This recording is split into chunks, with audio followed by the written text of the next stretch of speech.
بسم اللہ الرحمن الرحیم۔ حدیث نبوی صلی اللہ علیہ وآلہ وسلم۔ حضرت جابر رضی اللہ عنہ سے روایت ہے کہ میں بیمار ہو گیا اور میری 7 بہنیں تھیں۔ رسول اللہ صلی اللہ علیہ وآلہ وسلم تشریف لائے۔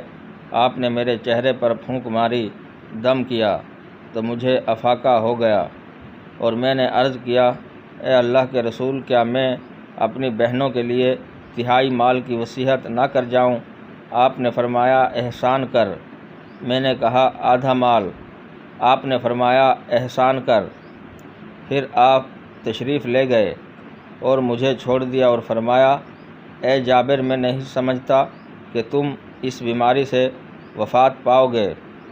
اللہ تعالیٰ نے وحی نازل کی ہے اور تیری بہنوں کا حق بیان فرما دیا ہے، اس لیے ان کے لیے 2/3 خاص کیا ہے۔ تو حضرت جابر رضی اللہ عنہ نے کہا کہ یہ آیت کریمہ میرے ہی بارے میں نازل ہوئی تھی۔ حدیث نمبر 2887، کتاب سنن ابو داؤد، درجہ صحیح۔ ناظرین کرام، مزید اسلامی ویڈیو دیکھنے کے لیے ہمارے چینل ZM اسلامک پوائنٹ کو سبسکرائب کریں اور بیل آئیکن دبائیں تاکہ ہر آنے والی ویڈیو آپ کو بروقت موصول ہو۔ شکریہ۔